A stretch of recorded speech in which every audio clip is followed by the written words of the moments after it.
Monsieur Djerasouba, effectivement, j'ai écouté ces deux personnalités du parti au pouvoir et je note aussi beaucoup d'arrogance. Voilà, je pense que nous n'en avons pas besoin présentement.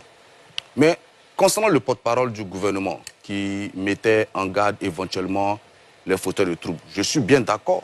Mais quelle est la réponse que le pouvoir apporte à ceux qui veulent s'exprimer démocratiquement? Dois-je rappeler qu'au moment financier de cette émission, certains acteurs de la société civile sont en prison, ont été arrêtés parce qu'ils ont demandé à faire une marche contre la cherté de la vie. Donc, quand des citoyens respectueux des lois s'adressent aux autorités pour avoir des conditions légales pour organiser une marche, quelle est la réponse qu'on leur apporte? Aujourd'hui, Dosso Charles Rodel et plusieurs personnes sont en prison justement parce qu'elles ont voulu organiser une marche pour dénoncer la cherté de la vie. Et ce n'est qu'un exemple parmi tant d'autres. Pendant ce temps-là, on a laissé Al-Mustafa organiser une manifestation contre le clergé catholique. On a laissé des femmes organiser une manifestation en soutien, une marche en soutien à la première dame contre les propos d'un certain cyberactiviste. Donc, on a l'impression que lorsque ces personnes défendent des thèses proches du pouvoir, elles ont le droit de marcher, de s'exprimer librement. Mais quand les positions défendues sont contraires à la position du gouvernement, ces personnes-là sont tout de suite cataloguées comme des fouteurs de troubles qu'il faut arrêter et jeter en prison. Donc nous disons que nous sommes bien d'accord avec ce que dit le ministre, qu'il est de son devoir, il est du devoir du gouvernement d'assurer la sécurité des biens des personnes, mais il est aussi de leur devoir de veiller à ce que la loi soit respectée. Écoutez, depuis que M. Ouattara est au pouvoir, aucune marche n'a été permise. Alors même que la loi ne dit pas que pour marcher, il faut demander une autorisation. Il faut juste informer les autorités qui ont pour devoir d'encadrer la marche. Mais depuis 15 années, citez-moi une seule marche qui a été demandée par un acteur de la société civile ou un parti politique et qui a été autorisée. Jamais, du tout. Donc nous disons que autant le pouvoir assume sa responsabilité, autant il faut laisser les expressions plurielles s'exprimer. C'est la première remarque que je voulais faire. Effectivement, on rappelle que la majeure partie de ceux qui ont contesté l'inscription du président Tidjane Thiam sur la liste d'électoration du PDC, oui, mais vous savez qu'on dit que c'est l'exception qui fait la règle.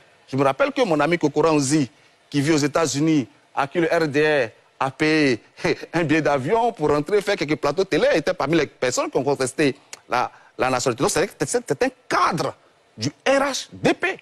Membre du parti au pouvoir, ce n'est pas un militant lambda. Il est membre des instances du RHDP et il était parmi les citoyens. Oui, j'ai dit, c'est un cadre. Oui. Autant, quand on dit ceux qui ont contesté sont en majorité PDCI, mais ce sont aussi des citoyens. Donc quand on cite la majorité, rien n'empêche de citer la minorité. Donc M. Kokora Nzi est un cadre, membre des instances du RHDP. Et moi, je suis politique, je sais que quand on fait partie des instances d'un parti politique, il y a une certaine discipline du parti qui oblige. Maintenant, sur RHDP, on me dit que n'importe quel cadre peut faire ce qu'il veut, il n'y a pas de souci, je prends acte. Mais autant on parle des militants du PDCI, des prétendus militants du PDCI qui auraient contesté l'inscription de Tidjane Thiam, il ne faut pas oublier de mentionner notre ami Kokora Nzi, membre des instances du RHDP. Je pense que même ça a été médiatisé, c'est passé sur plusieurs médias internationaux où il a pris la parole pour justifier pourquoi il ne voulait pas que Tidjane Thiam affronte le président de son parti. Donc nous disons que il faut baisser le ton et aller à l'apaisement. Franchement, je ne sais pas quel intérêt avons-nous à bander les muscles. À bander les muscles et à chauffer, justement, les militants pour rien.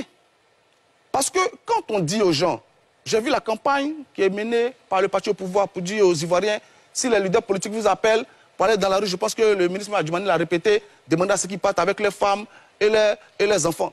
Mais, monsieur Djerasouba, descendre dans les rues, protester n'a jamais tué personne. Donc quand on dit aux Ivoiriens, si vous descendez dans les rues pour mourir, ça veut dire qu'il y a quand même quelqu'un qui va se charger de les faire mourir. Parce qu'il y a eu des pays où il y a eu plusieurs mois de protestation, et puis il n'y a pas eu de mort.